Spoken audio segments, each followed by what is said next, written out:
सब श्रोता भाई बहिन के अहाँक भाइक दिससँ प्रभु यीशु मसीह के नाम में नमस्कार। आजुक दिन हमरा लोकनि पवित्र पोथी के प्रथम अध्याय के एना कहियो कि प्रथम पोथी के अध्ययन करबाक लेल उपस्थित भेलहुँ हैं। ई पोथी के नाम की थिक, मुदा एहि पोथी में की सब लिखल छै तकरा ऊपर हमरा लोकनि आइ देखब। एहिसँ पहिने कि हमरा लोकनि आगाँ बढ़ी, आउ कनिक एकटा छोट प्रार्थना कऽ लै छी, तकरा बाद आगाँ बढ़ब। तहन हम विश्वास करै छी जे अहाँ तैयार होय प्रार्थना करबाक लेल, तहन हमरा संगे आउ, अहूँ प्रार्थना करू। हे सर्वशक्तिमान पिता परमेश्वर, प्रभु जी हमरा सब गोटे के ऊपर प्रभु आय अहाँ विशेष रूप में दया करू प्रभु, जाहिसँ प्रभु हमरा जिंदगी में नीक नीक काज हुएक। एहि छोट प्रार्थना का हम अपन उद्धारकर्ता यीशु क्रिस्त के नाम से मांग रहल छी, आमीन। अब जेना एहि पोथी के नामे से व्यक्त अछि उत्पत्ति। अब तो अहाँ बुझि गेल होबे कि एहि पोथी के नाम उत्पत्ति थिक। ई पोथी पवित्र पोथी बाइबल के प्रथम पोथी थिक। एहि पोथी के रचनिहार के छलाह, मुदा ई पोथी में पिता परमेश्वर हमरा सब गोटे के की बतेबाक लेल उपस्थित भेल छथि, मुदा की बताबे के चाहे छथि तकरे ऊपर हमरा लोकनि मनन कर रहल छी। मुदा पवित्र पोथी के प्रथम पोथी के बहुत महत्व थिक। बिना एहि पोथी के बुझला हमरा लोकनि आगाँ जो बढ़ब तऽ एहि पोथी के महत्व आ पिता परमेश्वरक महत्व सेहो हमरा लोकनि नहि बुझि सकलहुँ। बस सात्विक आ विचारणीय थिक जे परमेश्वर के रहथि आ ओ किया कि दुनिया के सृष्टि कैलनि। तहन पिता परमेश्वर कहलनि जे भा जाऊं। एहि शब्दक एक बेर आरो हम दोहरिया रहल छी, कनि सुनू। पिता परमेश्वर कहलनि जे भा जाऊं आ भा गेलिक, अर्थात एहि तरह आरंभ होइत अछि। आ तकरा बाद एहि पोथी के रचना काल एना कहियो कोई संदर्भ के हमरा लोकनि देखब जे एहि पोथी के रचना काल कहिया भेलैक। ई पोथी के रचना के केने छलाह, मुदा एहि पोथी के रचनिहार के छलाह। एना तऽ हमरा लोकनि जानै छी कि पवित्र पोथी जे लिखल गेल छै वो पवित्र आत्मा के एना कहियो कि सहायता से लिखल गेल छै, मुदा प्रभु परमेश्वर अपन दास के एहि पोथी के लिखबा में इस्तेमाल केने छथिन। मुदा उत्पत्ति के जो हमरा लोकनि एक अध्याय के एक पदक पढ़ि ली तऽ बड नीक होइत। एहि तरह लिखायल गेल छै, आरंभ में प्रभु परमेश्वर सरंग आ धरती के रचना कैलथि। देखियो एहि पदक हम एक बेर आरो पढ़ि रहल छी। आरंभ में प्रभु परमेश्वर सरंग आ धरती के रचना कैलथि। दोसर पद में देवल गेल अछि, आर वो धरती बेडोल आ सुनसान पड़ल रहेक आ गहीर पानी के ऊपरला भाग में कुछ कुछ अन्हार रहेक, मुदा परमेश्वरक आत्मा ओहि के ऊपर मंडलावित रहेक। ई ठीक। देखियो एही तरह प्रभु परमेश्वर एहि संसार के आरंभ कैलथिन, मुदा ओहि काल में अन्हारे अन्हार चारू कात पानी के ऊपर रहेक। आओ ऐसे पहने के हमरा लोकनि आगा बढ़ी, एहि पोथी के रचनिहार आ रचना कालक विषय में कनि जानि ली तऽ बड नीक रहत, और उपदेश की थी तकरो कनि जानि ली तऽ बड नीक होइत। एहि पोथी में एना कहियो कि आदि कालक महिमा बतायल गेल छै, प्राचीन कालक महिमा बतायल गेल छै। जे पिता परमेश्वर ई संसार के बनौलखिन, तैं हुनका मन में समस्त संसारक प्रति बहुत प्रेम उभरि के सामना में आबैत अछि। एना कहियो कि गाछ वृक्ष, नदी नहार, जतेक चीज हमरा लोकनि अखन देख रहल छी, ओ सब किछु पिता परमेश्वर मनुख के बनाबे से पहिनहिए बनौने छलाह। देखियो हुनक दया एहिठाम प्रकट होइत अछि जे मनुख जाति के बनेबा से पहिनहिए ओ एहिठाम नदी नहार गाछ वृक्ष बना देलखिन, जाहिसँ जहन मनुख जाति के उत्पत्ति होइतेक तऽ हुनका कोनो तरहक दिक्कत नहि होइतेक। पवित्र पोथी के जे प्रथम 5 पोथी थिक तकरा हमरा लोकनि पंच ग्रंथ कहैत छी, मुदा एहि पोथी के रचनिहार के छलाह तकरा कनि अहाँ जानि लियौ। एहि पोथी के रचनिहार परमेश्वरक दास मूसा छथि। अब तो अहाँ बुझि गेल होबे कि मूसा के द्वारा एहि 5 पोथी के रचना भेल रहेक। मुदा हमरा लोकनि अखन जे अध्ययन कऽ रहल छी ओ थिक पवित्र पोथी के प्रथम पोथी, तकर नाम अछि उत्पत्ति आ तकर प्रथम अध्यायक हमरा लोकनि देख रहल छी। एहि बाइबिल अध्ययन कार्यक्रममे हमरा लोकनि एक एक कऽ कऽ सभटा अध्यायके देखब आ तकरा इहो देखब जे प्रभु परमेश्वर सब अध्यायमे मनुष्य जातिके लेल अहाँके लेल की सन्देश आनि कऽ अहाँके दऽ रहल छथि। ई पोथीक रचना काल लगभग 1500 बरख पहिने ईस्वी पूर्व में भेल रही। कोनो विद्वान एहि पोथीक रचना कालक 1400 बरख ईस्वी पूर्व मानैत छथि। मुदा जे बात हुए, लेकिन सब विद्वानक एकेटा मत छनि जे एहि पोथीक रचना 1400 बरख ईस्वी पूर्व भेल रहनि, अर्थात यीशु मसीह के जन्म भेलासँ लगभग 1400 बरख पहिने। एहि पोथी के उद्देश्य की थिक तकरा पर हमरा लोकनि मनन कर रहल छी। अब जो अहाँ एहि पोथी के मनन करबे तऽ अहाँके पता लागत जे एहि पवित्र पोथी में पिता परमेश्वर पहिल अध्याय में हमरा सब गोटे के लेल की आनि कऽ देने छथिन, मुदा हमरा सब गोटे के ओ की बताबे के इच्छा राखैत छथिन। देखियो, हम पहिल पद का फेर पढ़ि रहल छी। वो कहलखिन कि सबसे पहिने पिता परमेश्वर पृथ्वी आ स्वर्गक रचना कलखिन। एना कहियो कि सबसे पहिने मनुष्य जाति के जन्म होय से पहिने, एना कहियो मनुखक सृष्टि से पहिने पिता परमेश्वर सब चीजक इंतजाम एठाम कऽ देने रहथिन। पवित्र पोथी के एहि प्रथम पोथी में पिता परमेश्वरक एकटा उद्देश्य पूर्ण भेलनि जे ओ सृष्टिक रचना कलखिन। एहि पदक हमरा लोकनि एक बेर आरो देखी तऽ नीक रहत कि एहि पोथी में हमरा लोकनि देखै छी जे पिता परमेश्वरक एकटा उद्देश्य पूर्ण भेलनि जे ओ संसारक रचना करैके इच्छा राखैत रहथिन, मुदा संसारक सृष्टि भऽ गेलीक। तकरा बाद तेसर पद में ओ कहलनि कि जे इजोत भाजो और इजोत भऽ गेलीक। जँ अहाँक लग पवित्र पोथी अछि तऽ अहूँ देख सकलहुँ हैं।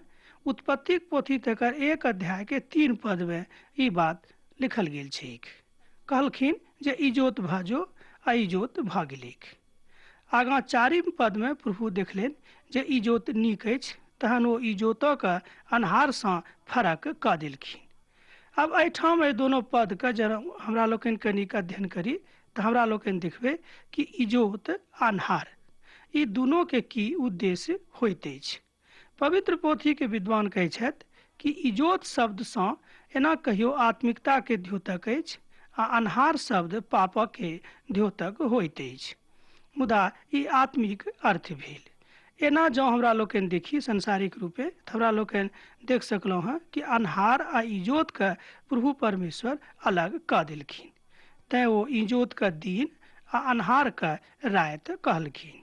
प्रभु परमेश्वर एहिठाम तत्व ज्ञान हमरा सभक लेल दऽ रहल छथिन कि जे किओ इजोत में रहत ओ अप्रभुक संग रहत, आ जे किओ अन्हार में रहत ओ अप्रभुक संग नहीं रहत। यहू बातक हमरा लोकनि एहिठाम बुझि सकलहुँ हैं। अब जँ अहाँ प्रभु में बनल रहबेक आ हुनक उद्देश्य अहाँके जिंदगी में जँ पूरा होइत रहतैक तऽ एहि बातक अहाँ खूब नीक जकाँ पूरा कऽ सकलहुँ। उद्देश्यक पूर्ति करनाइ पिता परमेश्वर के इच्छा छैक। तहन पानिक मध्य में ऊपर में कुछ कुछ जे अन्हार रहेक अब वो खत्म भऽ गेल रहेक। यह थिक पवित्र आत्मा के काज, यह थिक पिता परमेश्वर के काज। मुदा अहाँ के कहबे जे एहि पोथी के अध्ययन से हमरा की फायदा होइत।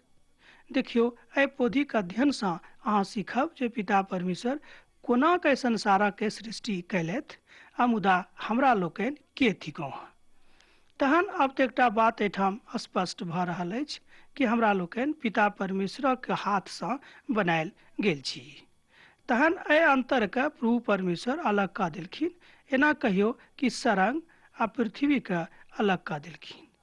तैं दिन आ रात तकरो पिता परमेश्वर अलग कऽ देलखिन। जे इजोतक हिस्सा रहेक तकरा ओ दिन आ जे अन्हारक भाग रहेक तकरा ओ राति कहलखिन। अब तो अहाँ महाप्रभुक महिमा और बेसी नीक जकाँ बुझि सकलहुँ हैं। तैं पोथीक अध्ययन मनुष्य जातिक लेल बड्ड सकारात्मक अछि, अहूँक लेल बड्ड सकारात्मक अछि। जँ हमरा संगे संगे अहूँ एहि बाइबिल अध्ययन कार्यक्रम में भाग लेब तऽ अहूँके खूब फायदा होइत। किएक तऽ ई काज प्रभु परमेश्वर अहींक लेल कहि रहल छथिन। देखियौ कतेक महान बात हमरा लोकनि सीख रहलहुँ हैं। एहि पोथीमे जतेक बात समाहित थिक ओहि सबटा बातक ऊपर हमरा लोकनि बारी बारीसँ एक एक कऽ कऽ अध्ययन करब। प्रभु बड्ड नीक जकाँ सब बुझि गेलखिन कि जे मनुख जातिके अब हमरा बनाबैके अछि। तहन यह रचना काल रहैक जाय काल में पिता परमेश्वर मनुख जाति के सृष्टि कैलथि। जँ हमरा लोकनि पवित्र पोथी के प्रथम अध्याय के दोसर पदक देखी तो ओहिठाम लिखल गेल छै कि संपूर्ण पृथ्वी बिल्कुल सुनसान पड़ल रहेक। बाइबलक विद्वान कहैत छथि कि पहिल पद आ दोसर पद में बहुत दिना के अंतर छैक। कतेक विद्वान एहि बातक मानै छथिन कि जे दोनों पद में हजारों बरखा के फर्क अछि। मुदा पिता परमेश्वर पहिल पद के आ दोसर पद के एहि द्वारा एक ठाम संग्रहित कैलथि जाहिसँ मनुख जाति बा अहाँ एहि बातक बुझी जे पिता परमेश्वर अहाँसँ ने राखै छथि, तैँ ओ सृष्टि के ज्ञान कोना के भेलैक अहाँके दऽ रहल छथि। एहि बातक अहाँ खूब नीक जकाँ बुझू। ई बात अहूँके लेल बड्ड फायदा कारक होइत। एना नहीं बुझबे जे ई बात अहाँके लेल फायदा कारक नहीं अछि। तहन एहि पोथी के दू तीन टा बातक हमरा लोकनि अवलोकन कली, तकरा बाद आगाँ बढ़ब। प्रथम दिवस पिता परमेश्वर ई जोत के बनौलखिन। उत्पत्ति 1 अध्याय के 1 पद से लऽ कऽ 3 पद तक अहाँ एहि बातक देख सकलहुँ हैं। दोसर दिन हवा अंतरिक्ष के सृष्टि कैलथि। एहि बातक अहाँ एहि पोथी के 1 अध्याय के 6 पद से लऽ कऽ 8 पद धरि देख सकलहुँ हैं। आ तेसर दिन सूखल भूमि आ वनस्पति के निर्माण कैलथि। एहि बातक अहाँ 1 अध्याय के 9 पद से लऽ कऽ 13 पद धरि देख सकलहुँ हैं। आ चारिम दिन सूरज, चंद्रमा आ तारागण के अस्तित्व में आनि देलखिन, अर्थात सृष्टि के करलखिन। उत्पत्ति के 1 अध्याय तक 14 पद से लऽ कऽ 19 पद धरि अहाँ एहि बातक देख सकलहुँ हैं। पाँचम दिन पिता परमेश्वर सब तरह के माल जाला के सृष्टि कैलखिन। आ छठम दिन उपज देवे वाला गुण बिना कहियो के धरती पर दऽ देलखिन। उत्पत्ति के 1 अध्याय तक 24 पद से लऽ कऽ 31 पद धरि अहाँ पढ़ि सकलहुँ। आ तहन सातम दिवस शब्दक दिवस कहाबैत अछि, अर्थात विश्रामक काल। तहन पिता परमेश्वर ओहि दिन विश्राम करलखिन। यह अछि एकटा एहि पोथी के संपूर्ण विचारिकता, अर्थात छोट रूप में ई बात अहाँके हम बता देलहुँ हैं जे एहि पोथी में आगाँ की सब लिखल गेल छै। अब हाँ एना नहीं बुझब कि हम कनिक बता के आगाँ बढ़ि जायब, से बात नहीं। एहि पोथी के हमरा लोकनि एक एक का अध्ययन कर रहल छी। एहि द्वारा बता देलहुँ हैं जे एहिसँ अहाँके अनुरोध, अहाँके इच्छा और आगाँ जायत, अहाँ आरो सीखब जे पोथी में की सब छै, तैँ हम एहि बातक अहाँके लग राखि देलहुँ हैं। मुदा एहि तरह पिता परमेश्वर अपन संपूर्ण सृष्टि के निर्माण करलाक बाद, सृष्टि करलाक बाद सातम रोज विश्राम करलखिन। तैँ पवित्र पोथी में ओहि दिन के विश्रामक दिन आ पवित्र दिन ठहरावल गेल छैक। प्रभु परमेश्वर के महानता के दर्शन अब हमरा लोकनि आगाँ एहि बातक देखब। तहन 7 दिनक रचनाक बाद पिता परमेश्वर एकटा महान उद्देश्यक जनूनक पूर्ति भऽ गेलनि। आ मनुख जाति के की खैताह और कोना के की सब खैथिन तहो बातक लेल वो इंतजाम कऽ देने रहथि। एना देखियो कि प्रभु परमेश्वर अपन दयालुता के एहि बात से प्रकट करैत छथि। मुदा जे किछु बनौने छलखिन ओहि सबटा बातक सृष्टि मनुख जाति के लेल जे नीक होइक तकरे लेल वो बनौने रहथिन। देखियो कतेक महानता के बात ओ बता रहल छथि। तहन संपूर्ण सृष्टि के निर्माण के बाद पिता परमेश्वर जहन 7 दिन विश्राम केलखिन, तहन वो एहि दिनक नाम विश्राम दिन देलखिन, पवित्र दिन देलखिन। तैँ लोग 7 दिन पिता परमेश्वर के आराधना के लेल जमा होइत छथि। यहू बातक अहाँ आजुक दिन सीख सकलहुँ हैं। तहन ओ मनुख जाति के आशीष देलनि जे फलू फूलू आ बढ़ू आगाँ बढ़ैत जाऊँ। उत्पत्ति के 2 अध्याय में अहाँ एहि बातक देख सकलहुँ हैं। एहि बातक हमरा लोकनि देखब, मुदा आजुक दिन एहि द्वारा बता देलहुँ कि जरूरी रहेक। उत्पत्ति के प्रथम अध्याय का प्रथम पद बड़ गंभीर आ परमेश्वरक ज्ञानसँ भरल अछि। किएक तऽ पिता परमेश्वर पहिल पदमे कहै छथि कि ओ सबसँ पहिने सरंग आ धरतीके सृष्टि कयलथि। तहन उत्पत्ति के प्रथम अध्याय के प्रथम पद का जो हमरा लोकनि खूब नीक जकाँ मनन करी ती बड्ड ज्ञानदायक अछि, ज्ञानसँ भरल अछि। पवित्र पोथीक एकटा विद्वान कहै छथि कि एहि पदमे खूब वैज्ञानिक तत्व सब सेहो लुकायल छैक। जँ अहाँ एहि पदक वैज्ञानिको दृष्टिसँ अध्ययन करबै तऽ अहाँ देखबै कि पूर्ण होइत अछि। अर्थात वैज्ञानिकक जे सिद्धांत छनि सेहो सिद्धांत एहि पहिल पदमे पूर्ण होइत रहैत छैक। मुदा पिता परमेश्वर ई अहूँके सिखाबैके इच्छा राखैत छथि। हजारों हजार बरख भऽ गेल छैक तहन उत्पत्तिक पोथीक पहिल अध्यायमे एहि बातक पूर्णता होइत अछि। आब देखियौ एहिठाम पिता परमेश्वरक जे भक्त लोकनि छथि ओ कहै छथिन कि देखियौ पिता परमेश्वर जहन एहि सृष्टिके निर्माण कयलथि तहन ओ एहि अध्यायसँ प्रथम पदसँ हमरा सब गोटेके ई बताबैके इच्छा राखैत छथिन कि देखियौ हम अहाँके कोना बनेलहुँ, अहाँसँ हम कतेक प्रेम करैत छी। धरती तहन सुनसान आ बेडोल पड़ल रहेक आ गहीर जलक ऊपर अन्हार रहेक आर पिता परमेश्वरक आत्मा तकरा ऊपर मंडराबैत रहेक। उत्पत्ति के 1 अध्याय तकर दोसर पद में लिखल गेल छै। जँ अहाँके लग पोथी अछि तऽ पढ़ू, नहि तऽ एक बेर हम आरो पढ़ि दै छी जाहिसँ अहाँके सुविधा होइत। धरती सुनसान आ बेडोल पड़ल रहेक आ गहीर जलक ऊपर अन्हार रहेक आर पिता परमेश्वरक आत्मा तकरा ऊपर मंडराबैत रहेक। देखियौ कतेक महान बात हमरा लोकनि एहि पदसँ सीख सकलहुँ हेँ। आब एहिठाम एकटा बातक प्रमाणिकता होइत अछि। एना कहियो कि एकटा बातक एहिठाम सात्विकताके दर्शायल गेल छै जे संसारक सृष्टि कयलथि तऽ हुनका उद्देश्य यह रहनि कि जे ओ मनुखो जातिके बनाबैत। तैँ एहि पदसँ हमरा लोकनि सीख सकलहुँ हेँ जे ई सुनसान शब्द एहि बातक द्योतक अछि जे अहूसँ पहिने एहि संसारमे सृष्टि भेल रहेक। किएक तऽ वैज्ञानिक लोगके ई महत्व छनि, हुनक विचार सेहो छनि।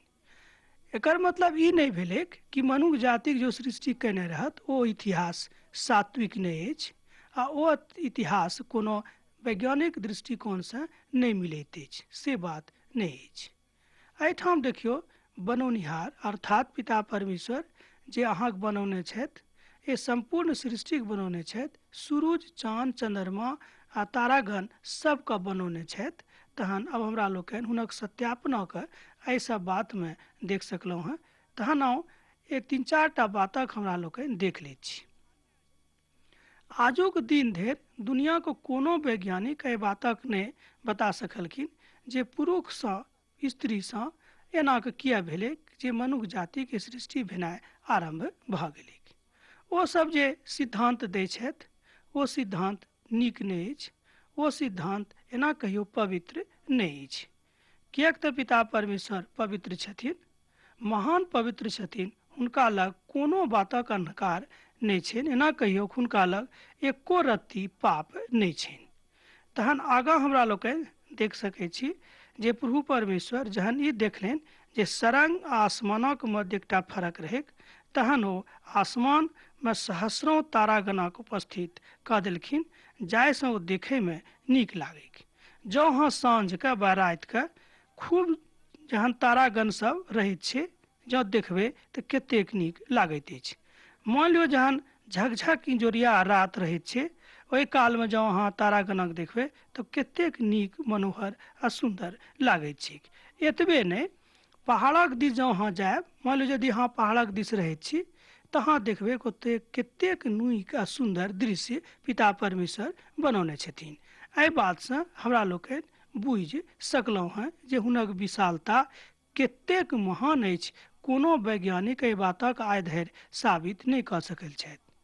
अब एकटा बात अहाँके हम बता रहल छी जे पूरबसँ पश्चिम दिस कतेक दूर छैक, आजू धरि कोनो वैज्ञानिक एहि बातक पता नहि लगा सलखिन। एहि बातसँ हमरा लोकनि जानि सकलहुँ हेँ कि पिता परमेश्वरक प्रेम कतेक महान अछि आ हुनक शक्ति सेहो कतेक छनि। तहन आउ कनिक और आगाँ बढ़ी। तहन सरंगक ज्योतिपिंडके 2 भागमे विभाजित कऽ देलखिन। एक भाग दिनक ऊपर प्रभुता करतैत आ एक भाग रातिक ऊपर प्रभुता करतीक। तहन सूरज के दिनक लेल और तारागणक रातिक लेल फरक कऽ देलखिन, अलग अलग कऽ देलखिन आ दू भाग में बाँटि देलखिन। तहन संसार एहनक सृष्टि भेल रहैक। एहि इतिहासक हमरा लोकनि पवित्र पोथी में पढ़ि सकलहुँ। दुनिया के कतेक विद्वान छथि, जहन वो सृष्टि के अध्ययन करैत छथि तऽ बाइबलक अध्ययन करनाइ हुनका लेल आवश्यक भऽ जाइ छनि। विशेष रूपे पहिल अध्यायक अध्ययन हुनका लेल बड़ आवश्यक भऽ जाइत छनि। देखियो कतेक वैज्ञानिक रूपे पिता परमेश्वर सेहो एहि बातक अहाँक लग राखि रहल छथिन। तहन अहूँ एहि बातसँ सीख सकलहुँ हँ हुनक प्रेम कतेक महान छै आ पिता परमेश्वर कतेक महान शक्ति के द्योतक छथि। उत्पत्तिक पोथी हमरा लोकनि मुख्य रूपे दू भाग में प्रदर्शित कर सकलहुँ हँ बा बाँटि सकलहुँ हँ। उत्पत्ति के 1हम अध्याय सँ लऽ कऽ 11हम अध्याय धरि एक भाग भेल आ तकरा बाद जे बचल हिस्सा अछि ओ दोसर भाग में जाइत अछि। कुल मिला कऽ उत्पत्तिक पोथी में 50 अध्याय थिक। कुल 50 अध्यायक हमरा लोकनि एक एक कऽ कऽ बारी बारी सँ अध्ययन करब। एहिमे संदेह अहाँ नहि राखू, हमरा लोकनि बारी बारी से करब, जाहिसँ ओहि सब अध्याय में पिता परमेश्वरक की संदेश अहाँक लेल अछि से हमरा लोकनि मिल कऽ सीखब। जँ अहाँ प्रार्थना पूर्वक एहि कार्यक्रम के सुनब आ सीखब तऽ अहाँक लेल बड़ फायदा होइत, एहिमे संदेह नहि राखब। किएक तऽ जे बनौनियार छथि वह अहाँक लेल इंतजाम कयने छथि जे अहाँ अपने भाषा में एहि सब बातक सीखू आ समझू आ जानू। किएक तो कहलनि कि पिता परमेश्वरक इच्छा अहाँक लेल पूरा भेल अछि। यह बात सृष्टि के आरंभ में जहन पिता परमेश्वर सृष्टि करलखिन ई बात पूरा भेल रहेक। सृष्टि कथा का आरंभ एहि तरह भेल रहेक। देखियो कतेक एना कहियो कि महानताक तरीका सँ पिता परमेश्वर अपन शक्ति के प्रदर्शन कयलथि, जाहिमे कनिको कोनो ठाम घमंड नहि झलकैत अछि। मुदा हमरा लोकनि जहन कोनो छोटो मोट काज कऽ लै छी तऽ हमरा लोकनि घमंड करै छी, मुदा पिता परमेश्वर घमंड नहि करलखिन। कहलखिन कि देखियो इजोत कतेक नीक अछि, तैँ ओ इजोत के अन्हार सँ अलग कऽ देलखिन। आब दोसर दिन प्रभु परमेश्वर मनुष्य जाति के सृष्टि करलखिन। तकरा लेल हमरा लोकनि दोसर बाइबल अध्ययनक कार्यक्रम में देखब। ओ कहलखिन कि मनुखक वंश ओहि ठाम सँ आरंभ होइत अछि। यहू बातक जानकारी हमरा लोकनि दोसर दिनक बाइबलक अध्ययन कार्यक्रम में सुनब, समझब वा प्रार्थना के साथ सीखब। अब तऽ अहाँ सँ विदा होय के काल भऽ रहल अछि, किएक तऽ समय बता रहल अछि कि अहाँक समय भऽ गेल। अब अहाँ हमरा सँ विदा लऽ लिअ। मुदा हम विश्वास करै छी जे आजुक कार्यक्रम में अहाँ बहुत किछु सीखने होयब आ खूब आशीष सेहो पयने होयब। जँ एहिके बादो अहाँक मोन में कोनो तरहक सवाल अछि तऽ हमरा एहिठाम जरूर पाती लिखब बिसरायब नहि, किएक तऽ हमरा लोकनि अहाँक लेल प्रार्थना करि रहल छी आ करैत सेहो रहब। तहन आउ पिता परमेश्वर का धन्यवाद दी आ आजुक कार्यक्रम एहिठाम समाप्त करी। प्रभु यीशु मसीह प्रेम अहाँक जिंदगी में सदिखन बनल रहैक। आमीन।